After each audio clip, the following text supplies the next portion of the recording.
สโนว์ลงอีกแล้วพี่น้องเอ้ยสโนว์ลงอีกแล้วนะสโนว์ลงอีกแล้วดูดข้าวเพื่อสโนว์ลงข้าวเพื่อทำหัวล็อกหัวรถพาดีวันที่12นี้จะได้อัพสโนว์กันอีลี่แล้วเอาสโนว์มาอัพกันอีลี่เลยนี่สโนว์ลงอีกแล้วมึงดูสโนว์ลงนะมือนี้มือที่3เรามันลงเลยลงไล่อยู่ได้นี่คันมันลงนะนี่ลงไล่อยู่เด้อคันมันลงนะนี่ไล่อยู่ได้สโนว์นี่นะได้บุญวันที่13นี่12นี่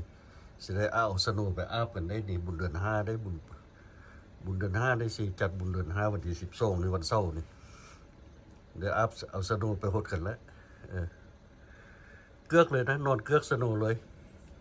บ่ต้องเอาหดนอนเกือกเลยบุญเดือน5นี่ สิจัดวันที่12นี่บุญเดือน5นะบุญปีใหม่ลาวจัดอยู่สถานที่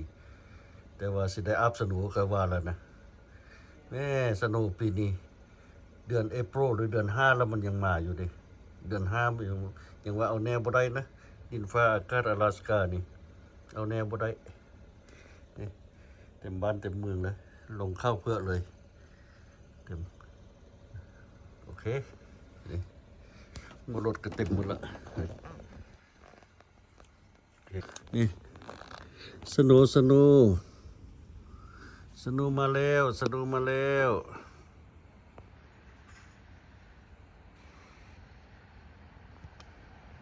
ไล่